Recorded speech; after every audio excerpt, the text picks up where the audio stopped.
بسم اللہ الرحمن الرحیم۔ السلام علیکم ورحمۃ اللہ وبرکاتہ۔ مجلس اتحاد المسلمین کے اراکین بلدیہ، سابقہ اراکین بلدیہ، صدر و معتمدین مجلس اتحاد المسلمین، بزرگان ملت، میرے نوجوان ساتھیوں، پس پردہ بیٹھ کر سننے والی میری عزتدار اور ماں اور بہنوں، عزیزان ملت، آپ تمام اس بات سے واقف ہیں کہ 11 اپریل کے دن پارلیمنٹ کے الیکشن کے انتخابات کے رائے دہی کا دن ہے، اور میں آپ کے درمیان میں بحیثیت امیدوار مجلس اتحاد المسلمین کے آپ کے سامنے کھڑا ہوں۔ یہ میرے لیے بڑی عزت کی بات ہے کہ اللہ سبحانہ و تعالیٰ نے مجھے چوتھی مرتبہ سرزمین حیدرآباد کے غیور عوام کی نمائندگی کرنے کا موقع عنایت فرمایا۔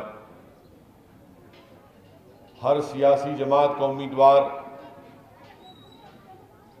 عوام کے درمیان میں جا کر اس پارٹی کی کارکردگی کو بیان کرتا ہے، یا پھر وہ امیدوار اپنی کارکردگی کو عوام کے درمیان میں رکھتا ہے کہ اس بنیاد پر آپ پارٹی کا اور اس امیدوار کو ووٹ دیں۔ حیدرآباد کی عوام نے مجلس اتحاد المسلمین کو 2014 میں حیدرآباد کی پارلیمنٹ کی نشست پر کامیاب کیا۔ بحیثیت رکن پارلیمان میرا ریکارڈ آپ کے درمیان میں ہے کہ 4.5 سال کے اس عرصے میں نے بحیثیت رکن پارلیمان ہندوستان کی پارلیمنٹ میں 734 سوالات میں نے کیے، اور ہندوستان کی پارلیمنٹ میں جو قومی ایوریج ہے اس سے زیادہ میں نے پارلیمنٹ کے بحث مباحثے میں حصہ لیا۔ یہ تمام اعداد و شمار، یہ تمام چیزیں آپ کو پارلیمنٹ کے ویب سائٹ پر یا انٹرنیٹ پر دستیاب ہیں۔ پارلیمنٹ کے باہر میں نے پوری کوشش کی کہ بحیثیت رکن پارلیمان جو ہر رکن پارلیمان کو 5 کروڑ جو سالانہ ملتے ہیں، میں آپ کے سامنے ذمہ داری کے ساتھ اس بات کو کہہ رہا ہوں کہ 2014 سے لے کر اب تک ہر سال جو 5 کروڑ کی رقم دی جاتی ہے ایم پی لیڈ اسکیم کی، تو قریب 25 کروڑ ہوتی ہے۔ آپ میں سے کوئی بھی آر ٹی آئی کا اپلیکیشن ڈال کر اس بات کو ثابت کر سکتا ہے کہ میں نے اپنے پورے وہ 25 کروڑ کی رقم استعمال کی ہے حیدرآباد کے پارلیمنٹ کے اس حلقے کے ترقی کے کاموں کے لیے، اور 1 پیسہ بھی آج کی تاریخ میں نے اس کو چھوڑا نہیں ہے، بلکہ جو پورے پیسے آتے تھے اراکین اسمبلی سے رائے مشورہ کرنے کے بعد صدر و معتمدین اور اراکین بلدیہ کی سفارش پر میں نے اپنے ایم پی لیڈ کے ان بجٹ کو استعمال کیا۔ اس سے ہٹ کر بھی بحیثیت رکن پارلیمان میں نے ہندوستان کے مختلف مسائل پر مجلس اتحاد المسلمین کی طرف سے ان مسائل کو ہم نے اٹھایا۔ ہندوستان کی پارلیمنٹ میں ہم صرف جا کر وہاں پر خاموش بیٹھنا یہ مجلس اتحاد المسلمین کی عادت ہے، نہ ہماری فطرت میں ہے، بلکہ دنیا نے دیکھا کہ اگر ٹرپل طلاق کا بل پیش ہوا پارلیمنٹ میں تو سب سے زیادہ دلائل کے ساتھ کسی نے اس بل کی مخالفت کی اور دلائل کے ساتھ حکومت کے اس اقدام کو مخالف خواتین، دستور کے خلاف، یہ تمام چیزیں اگر کسی نے رکھی تو مجلس اتحاد المسلمین نے رکھی۔ دوبارہ جب پھر سے ٹرپل طلاق کا بل آیا تو مجلس اتحاد المسلمین نے الحمدللہ پھر سے پورے دلائل کے ساتھ حکومت کے اس ناپاک سازش کو بے نقاب کیا۔ پورے ملک میں گھر واپسی کے نام پر کوششیں کی جا رہی تھیں۔ مجلس اتحاد المسلمین نے ہندوستان کی پارلیمنٹ میں بی جے پی حکومت کے منسٹر اور وزیر اعظم کے سامنے کھڑے ہو کر اس کی مخالفت کی۔ لو جہاد کے نام پر نشانہ بنایا جا رہا تھا کمزوروں کو، تو مجلس اتحاد المسلمین نے اس کے خلاف آواز اٹھائی۔ میرے عزیز دوستوں اور بزرگوں، میں نے بحیثیت رکن پارلیمان یہ پوری کوشش کی کہ ہر عوامی مسئلے کو بے باک طریقے سے ایوان میں رکھوں۔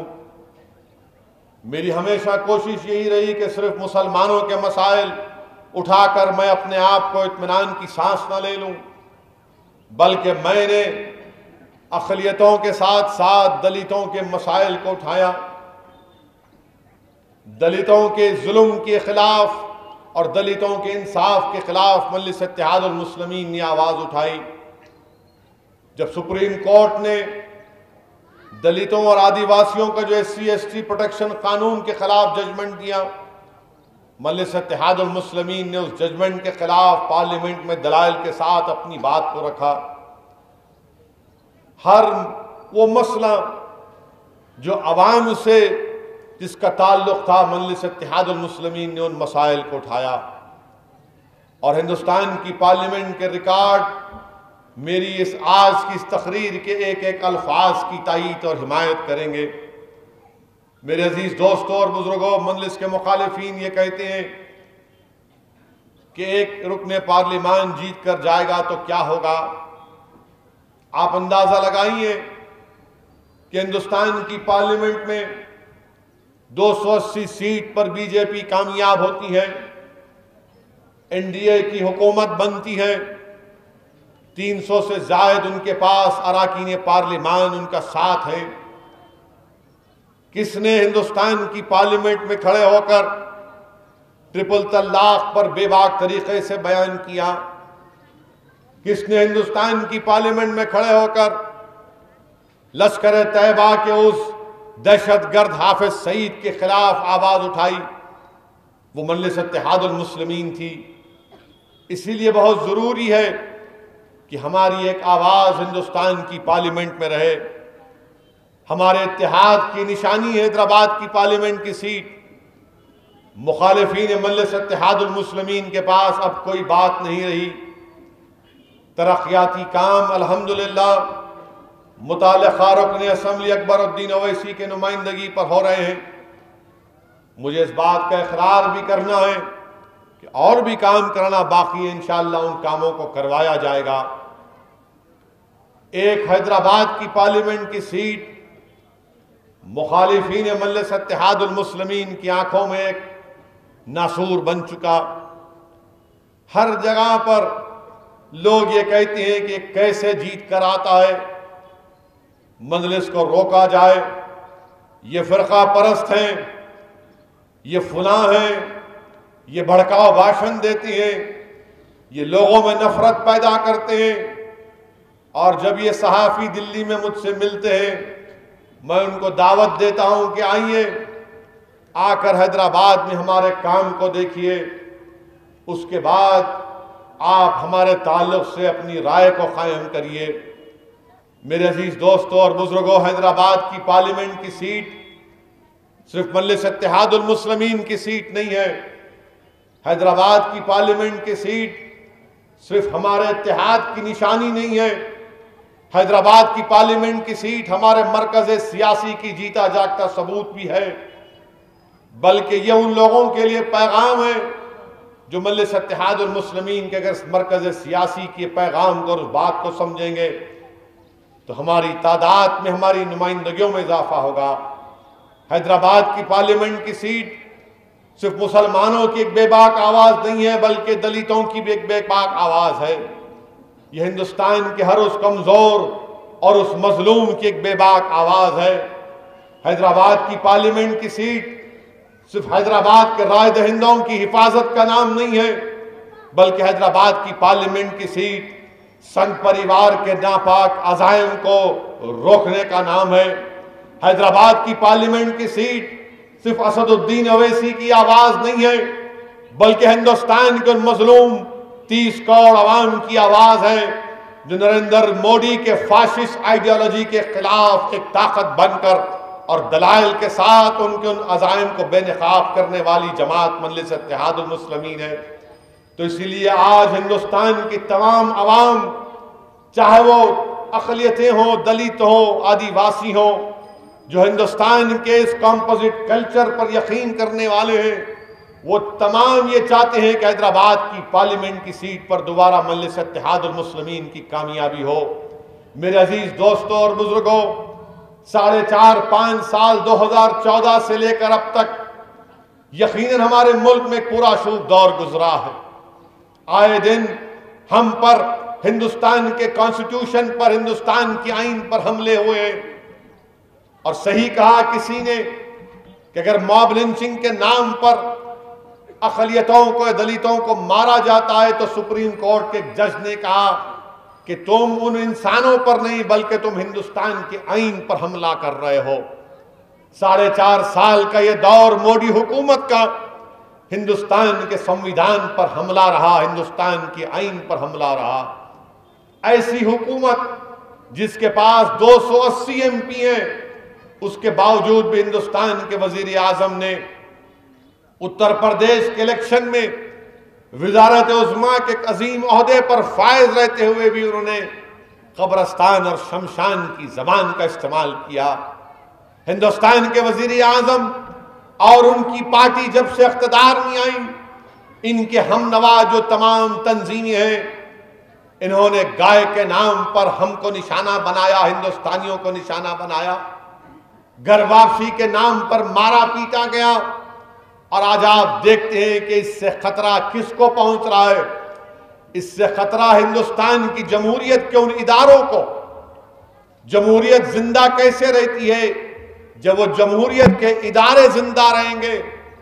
آج ہم دیکھتے ہیں کہ انہی کے دور میں سپریم کورٹ کے 4 یا 5 سینئر ججز آ کر پریس کانفرنس کر سپریم کورٹ کے جج ہیں، اپنی بے بسی کا اظہار کر کہتے ہیں ہندوستان کی عوام سے کہ ہندوستان کی جمہوریت کو بچا لو۔ کیوں کہتے ہیں؟ کیونکہ دیکھ رہے ہیں ان کی آنکھوں کے سامنے کیا ہو رہا ہے، کہ کیسے ہندوستان کے ان تمام اداروں کو یہ حکومت کمزور کرتے جا رہی ہے۔ اسی لیے میرے عزیز دوستوں اور بزرگوں، میں آپ کو ڈرا کر اپنا ووٹ حاصل نہیں کرنا چاہ رہا ہوں، بلکہ میں آپ کو حقیقت بیان کر رہا ہوں، اور حقیقت یہ ہے کہ بہت زیادہ، پہلے سے زیادہ ضروری ہے کہ آپ کی جماعت کا امیدوار کامیاب ہو کر ہندوستان کی پارلیمنٹ میں جائے۔ لوگ بولتے ہیں کہ کانگریس، لوگ بولتے ہیں سیکولرزم۔ میں آپ کے سامنے ذمہ داری کے ساتھ کہہ رہا ہوں کہ سیکولرزم کے نام پر جتنا ہم کو ٹھگا گیا، سیکولرزم کے نام پر جتنا ہم کو دھوکہ دیا گیا، شاید ہی کسی کو دیا گیا ہوگا۔ آج الیکشن آیا تو دلی میں جو دلال بیٹھے ہیں، جو دلی میں ہمارے اتحاد کا سودا کرنے والے جو چودھریاں بیٹھے ہیں، آج وہ دوبارہ یہی شروع کر دیے کہ دیکھیے آپ کے لیے زندگی اور موت کی بات ہے۔ یقیناً میں آپ کے سامنے ڈرا کر ووٹ حاصل نہیں کرنا چاہتا ہوں۔ ارے ایسے کئی واقعات اور ایسے کئی حکومتیں آئیں اور چلی گئیں، مگر ہم کو ڈر کر ووٹ نہیں دینا ہے مجلس اتحاد المسلمین کو۔ ہم کو سیکولرزم کے جھوٹے نعرے پر مجلس کو ووٹ نہیں دینا ہے، نہ ان تمام پارٹیوں کا ساتھ دینا ہے۔ بلکہ میں آپ کے سامنے کھڑے ہو کر پورے اعتماد کے ساتھ اور ذمہ داری کے ساتھ یہ عرض کر رہا ہوں کہ آپ بے خوف ہو کر مجلس کو ووٹ دیجئے. آپ محبت کو اور اپنے آپ کو مجلس سے وابستہ ہو کر ووٹ دیجئے. اور میں آپ سے وعدہ کر رہا ہوں کہ ہماری جماعت نے ہمیشہ فاشسٹ طاقتوں کا مقابلہ کیا، فرقہ پرستی کا مقابلہ کیا. یہ نام نہاد جو طاقتیں ہیں جو سیکولرزم کے نام پر ہم کو دھوکہ دیتی آئی ہیں، ہم ان سے بھی مقابلہ کریں گے. عوام اور میڈیا کے لوگ پوچھتے ہیں کہ بتاؤ سعود الدین اویسی، آپ کا مقابلہ کون سی سیاسی پارٹی سے ہے؟ میرا مقابلہ کسی سیاسی پارٹی سے نہیں، میرا مقابلہ اس ذہنیت سے ہے جو ہندوستان کی پارلیمنٹ میں ہم کو نہیں دیکھنا چاہتے. میرا مقابلہ ان طاقتوں سے ہے جو ہندوستان کے سیکولرزم کو ختم کرنا چاہتے ہیں. میرا مقابلہ ان طاقتوں سے ہے جو ہندوستان میں مسلم اقلیتوں کو دلتوں سے انصاف نہیں کرنا چاہتے. میرا مقابلہ ان طاقتوں سے ہے جو ہندوستان کے امن کو برباد کرنا چاہتے ہیں. میرا مقابلہ ان طاقتوں سے ہے جو ہندوستان کے بھائی چارگی کو ختم کرنا چاہتے ہیں. میرا مقابلہ ان طاقتوں سے ہے جو ہندوستان میں انصاف کو کمزور کرنا چاہتے ہیں. میرا مقابلہ ان طاقتوں سے ہے جو ہماری شخصیت، ہماری کلچر کو تبدیل کرنا چاہتے ہیں. ہمارا مقابلہ ان طاقتوں سے. یاد رکھو، اگر کوئی آ کر مجھ سے کہے گا کہ ہندوستان میں 2 قومی پارٹیاں ہیں، میں کہوں گا ہرگز نہیں. وہ لوگ کہیں گے کہ 2 نیشنل پارٹی ہیں، ایک کانگریس اور بی جے پی. میں کہوں گا نہیں، اس لیے کہ ایک بی جے پی ہے اور دوسرا 1.5 بی جے پی ہے. کوئی فرق نہیں ہے ان لوگوں میں. کانگریس جیتی مدھیہ پردیش میں، جیتنے کے بعد 3 بچوں کے اوپر گائے کشی کا ایک مقدمہ عائد ہوا. چلیے آپ نے مقدمہ بک کیا، مگر کیا کیا وہاں پر آپ نے؟ کانگریس نے نیشنل سیکیورٹی ایکٹ ان پر لگا دیا، NSA لگا دیا. NSA یعنی 1 سال تک وہ جیل میں رہیں گے. یعنی بی جے پی جو کام کرتی تھی آپ نے جاری رکھا اس کو. اور جب لوگوں نے سوال کیا، تنقید کی، تو کانگریس کے حکومت کرنے والے حکمرانوں نے کہا کہ دوبارہ پھر لگائیں گے اگر ایسا ہوگا تو. آپ اندازہ لگائیے. اسی لیے میں کہہ رہا ہوں کہ ہمارا مقابلہ سیاسی جماعتوں سے زیادہ اس ذہنیت سے ہے. اور یقیناً یہ سب سے زیادہ یہ ذہنیت جو مقابلہ میں نے آپ کے سامنے ذکر کیا وہ نریندر مودی میں زیادہ ہے، کانگریس میں بھی ہے. ان طاقتوں سے ہم کو مقابلہ کرنا ہے. ہندوستان میں ہم کو اپنی شناخت کو برقرار رکھنا ہے. اور کیسے برقرار رکھیں گے؟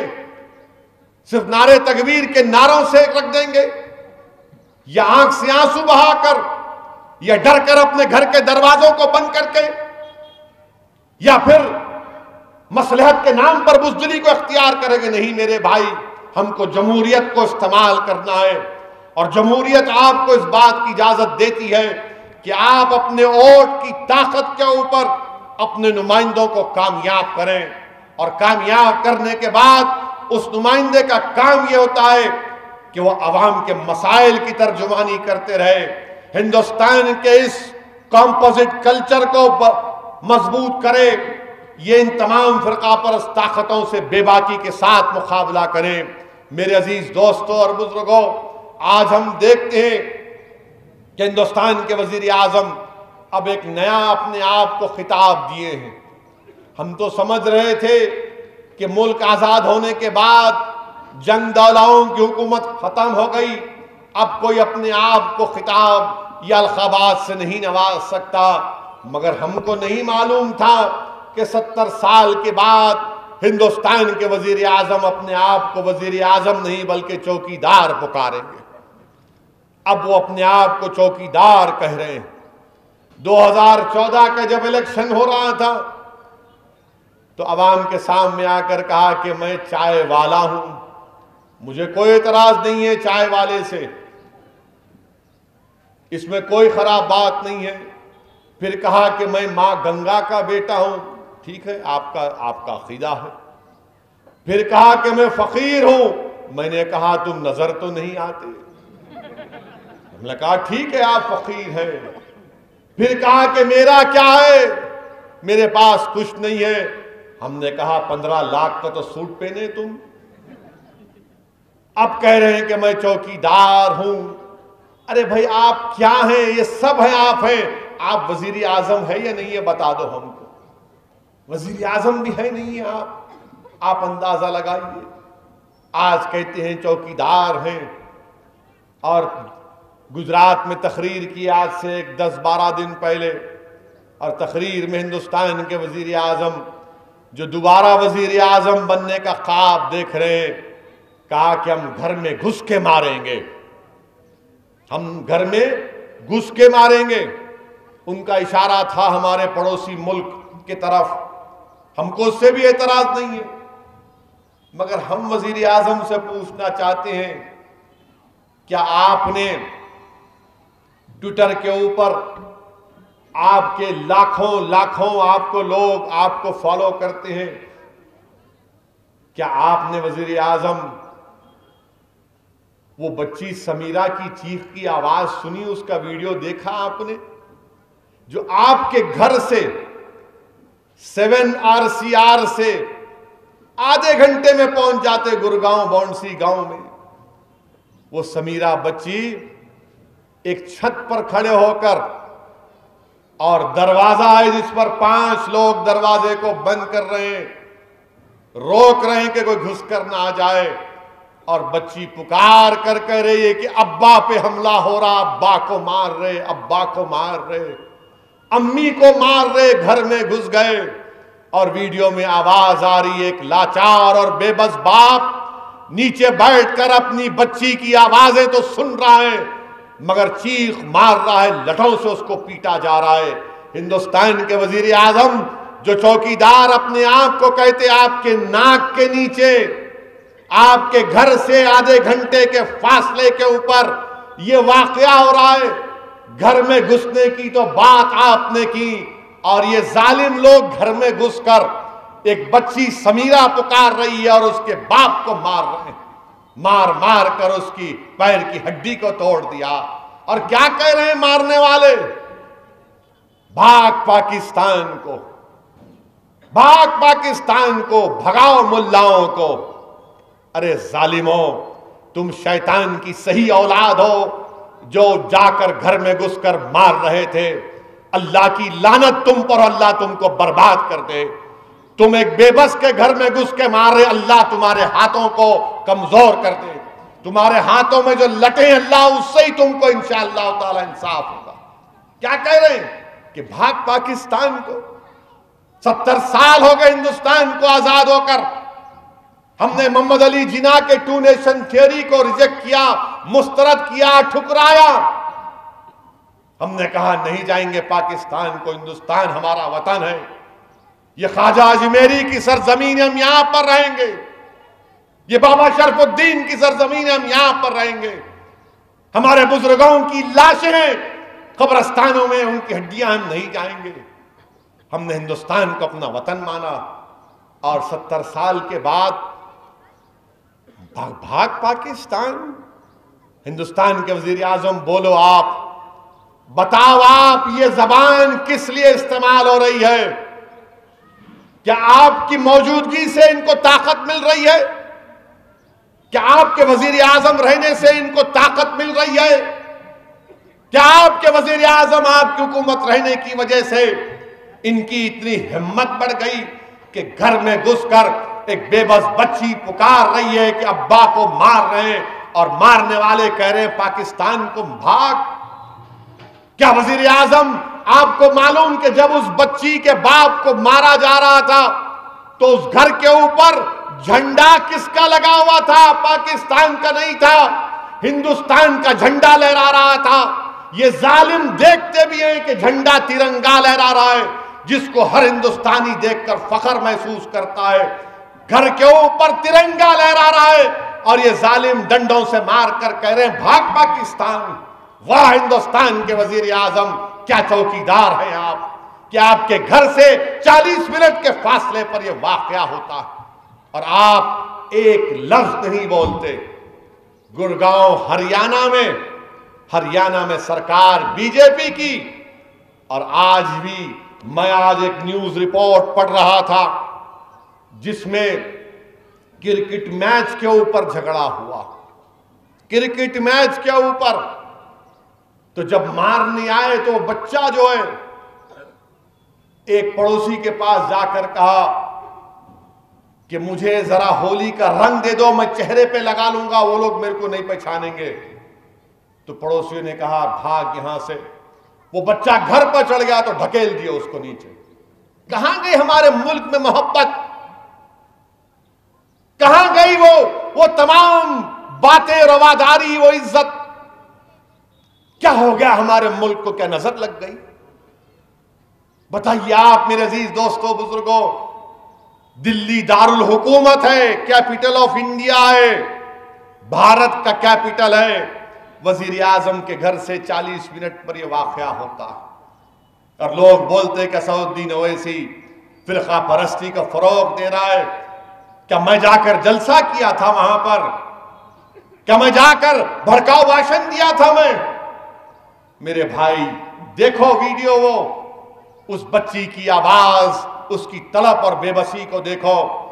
اور اس کے بعد یہ شخص جو کھڑے ہو کر کہہ رہا ہے، میری بات کو سوچو آپ، یہ بے بسی کیوں ہے؟ کیونکہ کوئی سیاسی آواز نہیں ہے، کوئی لڑنے والا نہیں ہے. اور مجلس نے کیا کیا؟ ہمارے بزرگوں نے کیا کیا؟ ہم نے طوفانوں میں چراغ جلانے کا ہنر سیکھ لیا. ہم نے ان فرقہ پرستی کے طوفانوں میں چراغ جلایا اتحاد کا. ہم نے آر ایس ایس کے سنگ پریوار کے ظلم کے طوفانوں میں اس چراغ کو جلایا کہ ہم متحد رہیں گے، ہم جمہوریت میں حصہ لیں گے. مگر آج وہ بچی بے بس ہے. آج کہہ رہی ہے کہ میرے گھر میں گھس کے میرے کو مارے. کیا مارے؟ کیا ہے کرکٹ میچ کے اوپر؟ میرے عزیز دوستوں اور بزرگوں، یہ بی جے پی اور پھر وزیر اعظم بولتے میں چوکیدار. سمجھوتا ٹرین کا بم بلاسٹ ہوا، پاکستانی مارے گئے، ہندوستانی مارے گئے، 25 ہندوستان کے لوگ مارے گئے. مکہ مسجد کا بم بلاسٹ ہوا، 9 لوگ مارے گئے. خواجہ اجمیری کے آستانے میں بم بلاسٹ ہوا، حکیم پیٹ کا رہنے والا اس میں شہید ہو گیا. یہ تمام بم بلاسٹ کے کیسز میں اسیم آنند کا نام ایک وقت میں آر ایس ایس سے وابستہ تھا. آر ایس ایس کی ایک آدیواسیوں کی تنظیم کا ذمہ دار تھا. مکہ مسجد کا مقدمہ آیا، اپیل نہیں کرتے آپ. کس کو مقدمہ دیے؟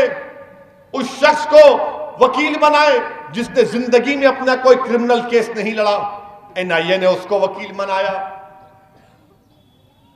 سمجھوتا بلاسٹ ہوتا ہے، اپیل نہیں کرتے. راجناتھ سنگھ ہوم منسٹر نے کہا کہ ہم اپیل ہرگز نہیں کریں گے. تو معلوم ہوا کہ اگر ملزم تمہاری سوچ کا ہوگا یا تمہارے آر ایس ایس سے وابستہ کبھی رہا ہوگا تو تم اس کو بچاؤ گے. مرنے والے جو ٹیررزم میں مر گئے اس کی فکر نہیں ہے تو پھر کس نے کیا مکہ مسجد کا بم بلاسٹ؟ کیا شیاطین آئے تھے یا جنات آ کر کیے؟ کیا سمجھوتا میں جنات آ کر بم بلاسٹ کیے؟ کس نے کیا پھر؟ ہم جاننا چاہتے ہیں ہندوستان کے وزیر اعظم، اگر تم چوکیدار ہو، اگر تمہارے سینے میں دھڑکتا ہوا دل ہے تو مرنے والے ان کے خاندان تم سے پوچھ رہے ہیں مسٹر مودی، بتاؤ میرے باپ کو، میرے بیٹے کو کس نے مارا؟ کون ذمہ دار ہے اس کا؟ این آئی اے آپ کی ہے نا. 5 سال این آئی اے نے کیا کیا؟ پھر انتظار کر رہے تھے کہ ججمنٹ آ جائے. یہ اسی لیے تو کہہ رہا ہوں کہ جمہوریت کے اداروں کو کمزور یہ کر رہی ہے بی جے پی کی حکومت. میرے عزیز دوستوں اور بزرگوں، پھر ہندوستان کے وزیر اعظم، بالا کوٹ میں ہماری ایئر فورس نے بم گرایا. میں نے کہا بہت اچھا، ہم ساتھ ہیں. ہندوستان کے وزارت خارجہ کے سیکرٹری نے آ کر بیان دیا، ہم نے کہا بہت اچھا ہے. ایئر فورس کے چیف نے آ کر کہا، ہم نے کہا ہم ساتھ ہیں. مگر اس کے بعد ہم کیا دیکھتے ہیں؟ سیاسی روٹی سیکنے کے لیے